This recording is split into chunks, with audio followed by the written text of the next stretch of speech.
Alright guys, this is going to be Theater of Pain 20, done not too long ago. Fortified, bursting, storming. A lot of people don't like bursting, some healers are afraid of it. Luckily we as priests, we are in the privileged position during bursting weeks. Probably, I would say, maybe the only week where the bursting is actually... Sorry, not bursting is not what I meant to say, but it does correlate with what I wanted to say. Bursting weeks are probably the only weeks where like people will actively look for priests if they know what they're doing. So you know, if you're struggling to find your pugs or whatever, this is a good week for you to definitely look for some pugs and hopefully, you know, get some good groups going and maybe up your keys a bit. But yeah, Fortified, a very tricky dungeon for a Fortified week. Theater is one of those dungeons where I'm not entirely sure if it's worse on Tyrannical or Fortified. Both is equally bad. Some people say it's worse on Tyrannical because simply it's 5 bosses, so naturally the time loss is even bigger. But even Fortified is no joke. There's some very scary mobs and mob packs in this dungeon that, if not interrupted perfectly and not controlled perfectly, will absolutely annihilate your group. Keep in mind, when I talk about these things, I'm talking from healer perspective. I understand that these dungeons look completely different for DPSers. Like, I would assume that difficulty for the DPS players is probably like in dodging mechanics and how many interrupts is needed and what kind of CC is needed and stuff like that. For us healers it's different. It's usually for like how much HPS we need to output and once again like the difficulty of the pulls in terms of like us having to move and heal and stuff like that. So yeah, it depends of course like which healer you are, how good your group is, what level of keys you do, and so on and so on. I don't wanna like go into that whole philosophy again because I feel like I talked about it every single time. But basically, Fortified is tricky in Theater. Don't underestimate it. It's there's a couple of mobs that can completely annihilate you, and I'll talk about it when we get there. And we already beat the first one, which is Raging Bloodhorn, the guy that does the AoE damage all around. We pulled it with a boss. We bloodlusted. You use every single CD there, obviously, because that fight will last about 2-3 minutes, so everything will come back, and you can then proceed to basically have all your CDs back, and sort of it's just an optimal usage. Just use everything there, no worries. You don't need to save anything. Of course you can if you want to, or if you're confident that your group is faster, you can save, like, I don't know, barrier or paints up or whatever if needed. But I personally didn't see a need for it, so we just kind of used everything that was needed. So yeah, don't be shy. Like I always keep saying this, like don't be shy about using your CDs. The biggest mistake I make, and I still make it sometimes, is like sometimes I'll oversave CDs. And I'm not saying be like pop every single CD like a maniac without thinking. No, that's not what I'm saying. I'm saying calculate your CDs and don't be shy to use them. Like if you see, especially damage reduction CDs, you do not save them when the group already gets low. Then it's too late. Like, it's still good to use it, better than not using it, but you kind of need to, especially as a discipline priest, you need to predict damage. That's what these keys come down to. It's all about like damage prediction, how good of a read you have on the route and on the situation and everything. And here we almost wiped because my Mass Dispel was really close to getting interrupted by the storming. So just something you gotta be careful. Yeah, bursting is easy when you're a priest, you can just dispel it, true. But at the same time, you do need to be careful. You do need to be careful because you can get interrupted either by like volcanic or quaking or whatever else that can interrupt you from affixes or a mob even, right? So just be mindful of that. Plan your mass dispels, think about these things, because once, like, nobody likes to die to bursting, and especially as a DPS I can imagine it's frustrating because there's nothing you can do about it, and like you count on your healer to do this for you, and they fail sometimes, and I don't know, it just seems like something that's frustrating. And here it happened, like I don't know if I was too late to cast or what happened, but I think I just like took a little bit too much damage and I started casting too late. So you just need to be careful about this. Like these are like, this is my mistake. Should have reacted sooner, I guess. So just you know, pay attention. Of course, it's human to make errors and you learn from them, right? But just like avoid it if you can, obviously. Alright, so heading into this, I think we did a double pull here. This is a difficult pull because there is a consistent AoE damage coming from Incinerator, but there's also Soulstorm incoming now, which is... Remember when I said I'll talk about certain mobs that can annihilate you in this dungeon? Well, this guy is definitely one of those. You can absolutely get shredded by Soulstorm. Please be careful. Ideally, I was supposed to have Rupture there. I'm not sure. Like I used it on the previous pack because previous pack is also tricky, so we barely lived. I also should have prepared a little bit better for this. Like I lost a lot of HPS by not putting atonements on everybody when I was doing the boon. So that's just like one more thing that I should have done a bit better. It would make that look a lot safer. It doesn't need to be that close, but it was a bit close. So like you just want to atone everybody and then start doing the boon, and you should be able to make that pull pretty okay, I would say. You know, just be careful. And for the next platform, probably the hardest one by far, and the reason is, see this guy, Maniacal Soulbinder, he places dot on people, and that dot will, if not like taken care of, it will absolutely annihilate you on Fortified. Even on non-Fortified weeks it will annihilate you, but on Fortified it's even worse. And here we even lost Monk at start, which automatically meant like one last interrupt, less stun, less damage, just a pretty bad situation overall. And we were still fine, and that is because obviously barrier plus rupture ramp, like with the boon, pretty simple things. It got scary towards the end, but I managed to keep everybody up with a little bit of a Shadow Man spam, and with guys doing a very good defensive ability usage. Like you can see, look at their defensive CDs on the left of their raid frames. You can just see how everybody used their stuff and they lived because of it. Because if they didn't do that, I guarantee you that people would be dropping that left, right, and center. Here, as you can see, like look at how dangerous this dot is. Like I need to like spot heal like hardcore just to keep somebody alive through the dot. It's a very big mana drain, so ideally you do want to keep this guy like CC'd and you want to annihilate him completely as soon as possible. It is a very scary mob, do not underestimate him. Here I take some time to eat. It's not ideal, but you know, mana is a thing, sadly, for Discipline Priest, so I do need to regen a bit, because I know that the next platform we also sometimes chain pull. I actually don't remember if this time we chain pulled or not, because we usually take this middle guy and we clear all of these like side mobs with him. I believe we're gonna do this here as well. I'm gonna be really surprised if we don't, because that's what we normally do. Yeah, of course. Okay. Yeah, so you just take this guy, you just pull him to the groups, like first middle, then left, then right. Pretty simple stuff. Avoid Bone Storm, avoid his bone spikes coming from the ground. Bone Spear. Don't get hit by swirlies, it's embarrassing. I do a little Mass Dispel here. Honestly, that wasn't really necessary, but it's kind of like, you know. I think net mana cost of Mass Dispelling kinda like is lower than having to keep everybody up, so I think it pays off.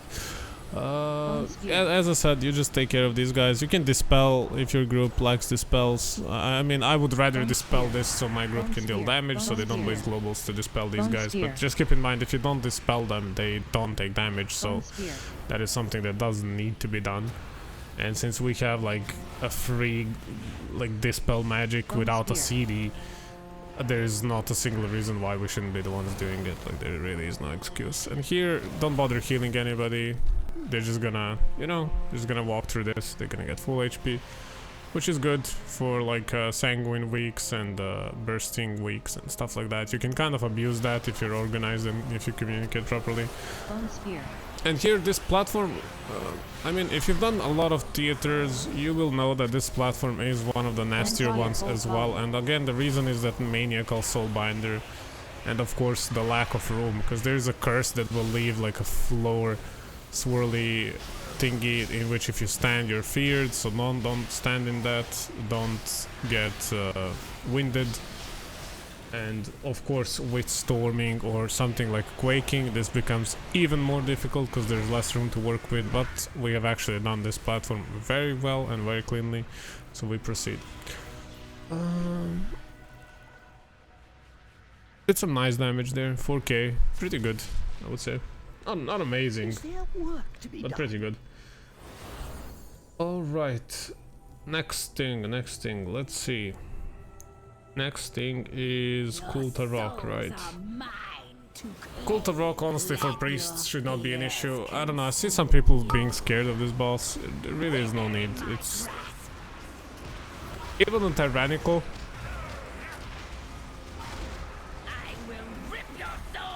even on Tyrannical, it is a scary boss, but you do not need to be scared of him, especially if you're a priest. You have Mass Dispel to kind of cheese the mechanic with Parasite, so watch what I do. Like, as soon as Parasite starts spawning, I'll just do a Mass Dispel. And usually the rule of thumb is the priority is right. Like, this is why I see my team's defensives on the left side of their frames. So I'm always gonna dispel somebody who does not, like, if I see somebody who's a squishy DPS, let's say Hunter, and he has no turtle, for example, or no whatever that's called, ancestral healing or whatever, I'm gonna prior dispelling them, and then I'm gonna spot heal the other person. If I see a tank getting it, then I'm of course gonna dispel my DPS because they're squishy. Tank can tank this, no problem. And then you can save, like, if you get it on a tank or somebody who has like a I don't know, like shield reflect or AMS or something to remove it, like a mage, for example, with immunity, like ice block or bubble on paladin, you just you can just save your Mass Dispel for another rotation, right? You want to use Mass Dispel when it goes like this. Yeah, exactly. Me and Hunter, that is a perfect Mass Dispel rotation. And next time we'll see who we'll get, and basically that's all. Like, for us, we don't get other mechanics, so like this boss fight really is not that difficult. You just hit the boss, smite him. Honestly, he's a little bit boring even. It requires a ton of healing, but it's not like a big deal. It's like, see, you just throw a few Shadowmans, Radiance, and keep dealing damage. Everything is perfectly fine. And see here, like, honestly here I probably should have dispelled DH, because Monk had Karma and he has, I think that's Stamp and Magic, right? So he would have been fine, but so is DH. Like, they're both very survivable, so it doesn't really matter. And here I like to usually jump down to be fancy, but you can also take the portal and heal yourself. It's whatever. As I said, like, if the weak is like a Grievous or something, you probably want to take a portal to heal up, but if you're feeling fancy and you just want to like save some time, you can just jump down. It's, I don't know, it saves like a second if you're like min-maxing for every single second, I suppose. You should know that you can jump down, I think, pretty reliably with any sort of speed boost. Maybe even without speed, but I haven't tried, I don't know. This pack, easy, super easy this week, because these guys don't trigger bursting, the small ones, and they do not, there's nothing that like stops the interrupts from happening, because this group, the whole difficulty of these groups comes from two things. There is Putrid Butcher, who has like a Chop and Devour Flash, which both need to be stunned, they can be interrupted, and then there is this thing that these spewers cast called Withering Thatch, I think, or Discharge. Wait, let me see. It's not this one, it's not Decaying Filth, it's the other one. Yeah, this one, Withering Discharge. Yeah, that ability, see, even Wikora tells you, like, that cannot go through. If that goes through, this, see this thing, the debuff we all got, it is you cannot mass dispel that. You need to single target dispel it, and it reduces damage and healing by 20%. So that's basically, it's sort of like a, I don't want to like exaggerate it, but it feels like a wipe mechanic. At the very least, it's a mechanic that wastes a lot of time, like a lot of time, because everybody gets minus 20% reduction. It's crazy. It really is crazy. So that's like a global 20% damage reduction for everybody. Not damage reduction in the terms that it reduces your damage you take, but it reduces the damage you deal. So it's just horrible. Don't let that cast go through, please. Whatever is needed, stun them, push them, knock them, fear them, interrupt them, God forbid, you know, God forbid we use our interrupts. Just don't let that mechanic go off. It's really bad. It hurts everybody, even tanks, even healers. It's just overall a shit show. Don't do that. And here a tank died to, I believe he died to a Swirly. Actually, which is kind of surprising, because maybe he was not in, I wasn't paying attention. I think he probably wasn't in a bear form, like he was probably convoking or something, and he just got clapped by the Swirly. That's the only reasonable explanation, because I feel like even I wouldn't get one shot by a Swirly, so he probably was like getting hit by 2 or something, trying to dodge. It doesn't matter. Like, I'm just trying to analyze the situation. It's like happens. See, it happened to me as well. I could have died there as well. It was very close. But yeah, we made it through. This guy is a bit nasty in this corridor, so do be careful. You do need to think about these things, like how are you gonna organize with the circles and the swirlies. I think optimally, like optimal situation, if you feel confident in your group, if you guys have played the previous patch, something similar to what we've been doing on SLG, like right, Stone Legion Generals and Blood Council, with the recital and the it's not eruptions, I forgot what the spell is called, quaking thingy that comes from the ground. You kind of want to move as a unit, just stack up and then move every time it spawns, because it's periodic spawn on target. So if you just all stack up and you go together, then what's gonna happen eventually is you're just all gonna dodge together and you won't run out of space. So that's one way to fight it. Of course, it does make things a little bit more mechanically difficult, but I think the payout is probably worth it if you're confident you can pull it off. It will just remove any sort of RNG and give you like a full control of the situation. So we're backing off here because we're actually skipping this guy. We don't fight this guy on Fortified. I think on Tyrannical weeks we do end up fighting him, but on Fortified he just has like a lot of HP and a lot of AoE damage, and it's just kind of not worth it, honestly. Because we can get that percentage elsewhere. And here we're gonna skip, and I'm assuming we're gonna pull Disease, the Horror and Putrid Butcher onto Gorechop, if I'm not mistaken. Probably anytime now. Wait, we're waiting for somebody. Oh, we're waiting for a monk. Okay. Yes, the steward's job. But yeah, so this boss, it is a bit of a tricky one. You do have to pay attention here. It's on high keys, getting hooked is really not good. It hurts a lot. It leaves a nasty bleed. I will say this though, as a monk's, like as a monk, you can. Because I said as a monks, because it feels weird to say as monks. Like, as a monk, you can simply use your Kyrian file to remove the bleed. It's up to you to see if it's worth it or not. And also the conduits I run, like the file usually gets auto-consumed, which is honestly kind of annoying sometimes, but it is what it is. Like when you get low HP, it just like auto removes it, but yeah. So here a bit of a bad overlap is that we got like bursting into hooks and then somebody got hooked, but as you can see, like it's not really that difficult to heal. It's like my Shadowfiend carried that by itself. Like I just applied the torments and did like a few penances or whatever, and just like Shadowfiend just like owned everything. So don't underestimate Shadowfiend's healing. I think a lot of people think of Shadowfiend as an offensive CD.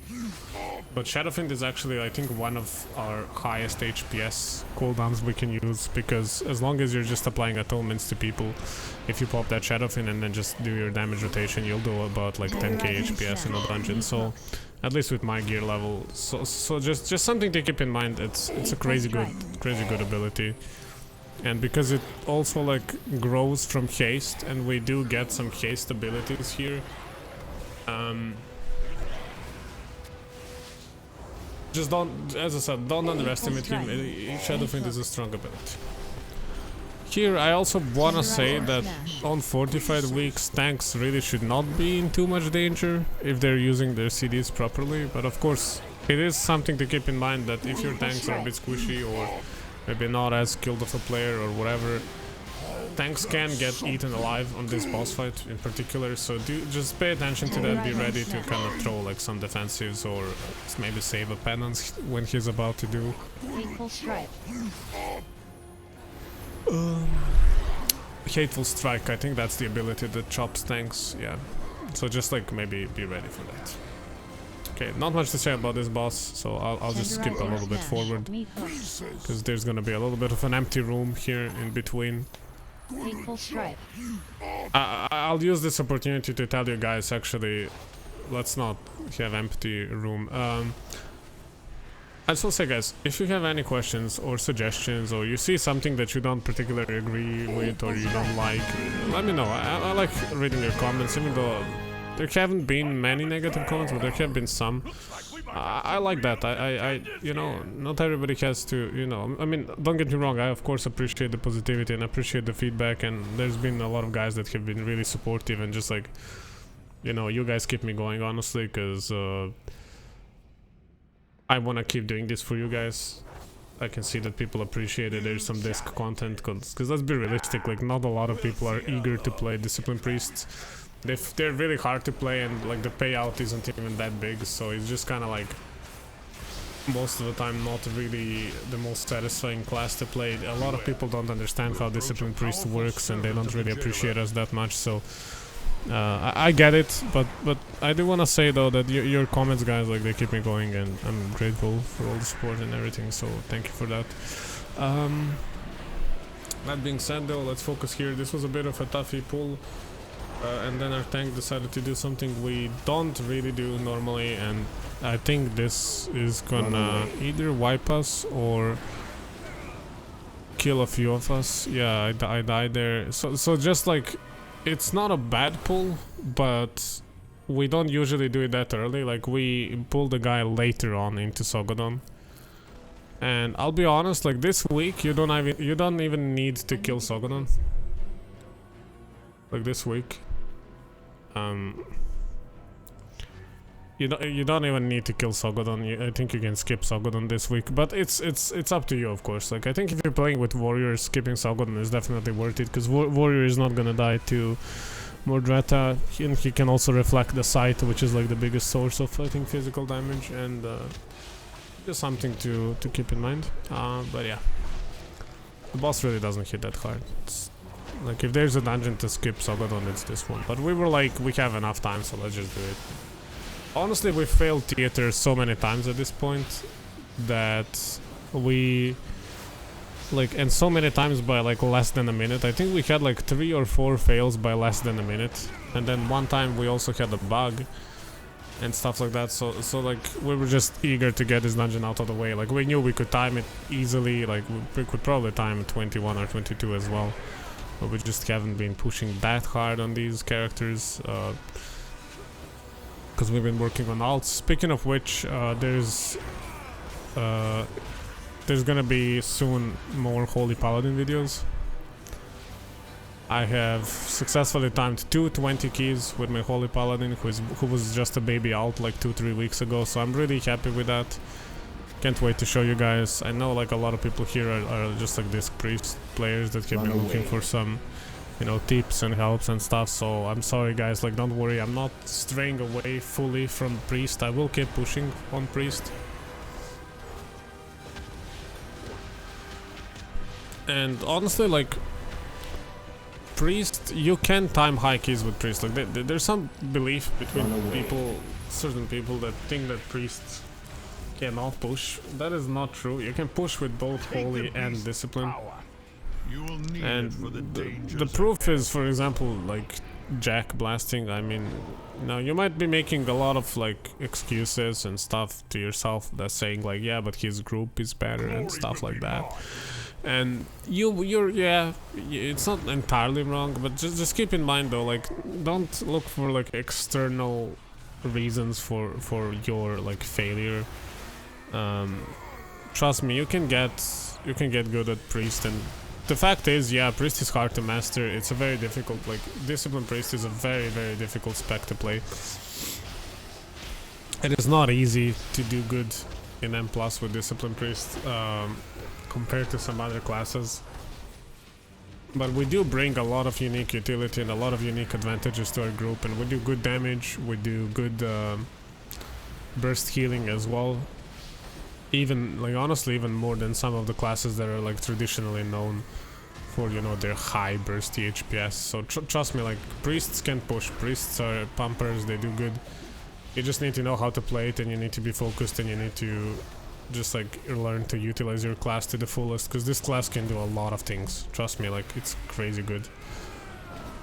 So yeah, so, like, keep in mind, like, this pack that we're skipping is really, really difficult, so I highly recommend skipping this, especially on Fortified. Maybe on Tyrannical, kill it if you like to. We personally don't, we get extra percentage elsewhere. And here we had a little bit of a fail. I'm not sure how it happened, but apparently Hunter and Druid got caught. It is what it is, it's not the biggest of deals, I just stay invis here, I res them. You can res through invis, don't forget that. They're gonna get res here, and then we just go.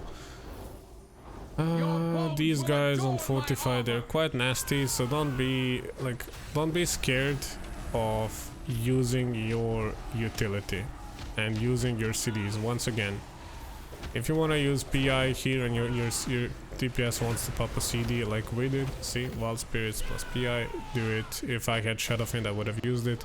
Keep in mind, on Fortified, these guys have like almost 2 million HP. They're basically bosses, more or less, or mini bosses at the very least. Like, if you compare it to the units on the first boss, some of them have less HP than this guy does. So just, like, don't underestimate this wing. This wing is basically bosses. Like, save some CDs, be ready to react, and as you can see here, I wasn't ready. I took a stomp plus ricocheting blade, and I'm dead. So, yeah. Probably something to avoid, and this could have turned into a disaster. Honestly, we could have even maybe not timed the key because of this. Because if you if the guys didn't LS the AoE, I think they would have all died by now except Druid, and we would have lost a lot of time. So they just did a very good job here at dodging damage. The main reason I died is because I was greedy with the boon. I wanted to help damaging as much as I can, and I just kind of stood too close and I wasn't like healing. I could have penanced myself. I could have even just threw like one tiny shield on myself and it would have been enough, I think. But I was greedy. I was like, nah, I'll be fine. I thought it's gonna give me enough HPS, but it didn't, and I just ended up dying. So maybe, you know, a lesson for me to not be greedy. Sometimes I do that, like I overcommit to boon and I believe in boon a bit too much, and then I end up getting smacked.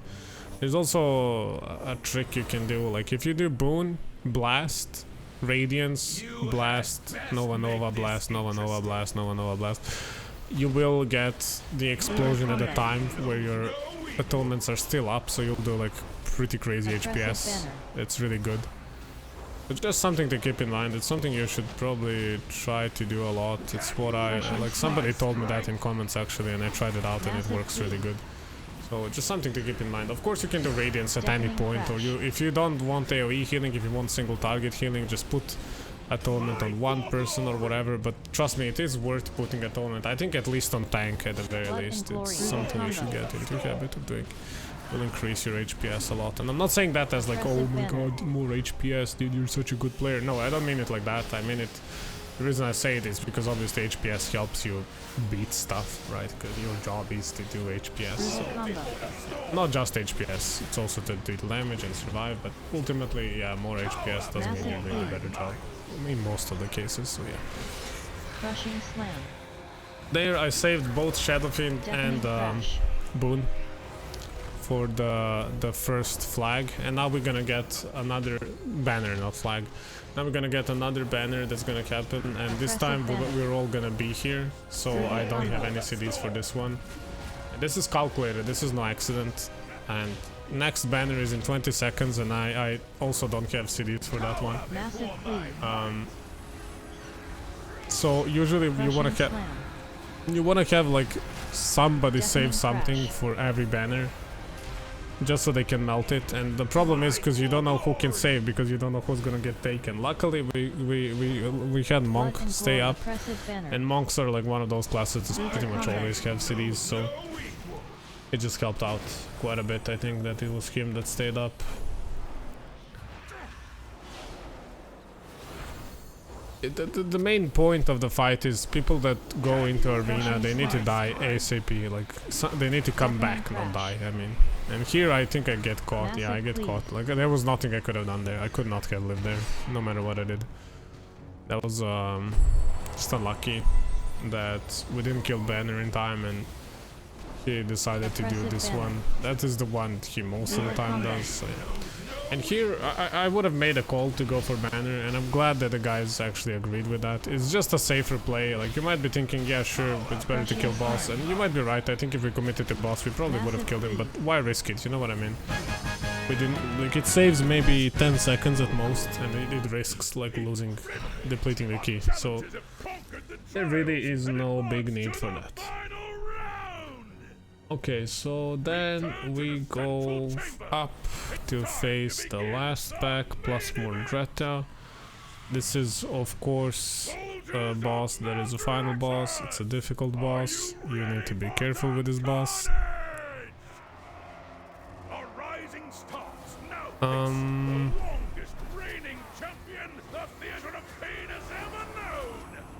This pack, don't, of course, since it's fortified, don't underestimate this pack, but the main problem with this pack comes from raging. As long as you remove raging, if you have like a, I don't even know who can remove raging. It's like what, like rogues, druids, and I think hunters. Like as long as you have people that remove raging, you're fine. If you don't, then you might be in a bit of trouble. So do be careful. Try to be careful with that. It's not an easy thing to kill. Heal, actually, it's not even about killing, it's about healing. But sometimes those two are intertwined, like, right? I mean, the faster you kill stuff, the yeah. So I will explain this boss very simply. Of course, if you didn't skip anything, this boss is easy. Like you really have no excuse for not killing this boss. It's one of the easier ones. However, if you for some reason decided to skip, let's say, usually people skip the Frost guy and Soggodon. If for whatever reason you have decided to skip these two, I will say this, the main thing you should do as a group is you want to stand in front of her, baiting bait Dark Devastation to the middle, and then move behind her. I would also advise doing this even if without skipping anything, but this is just like a good strat that works anyway.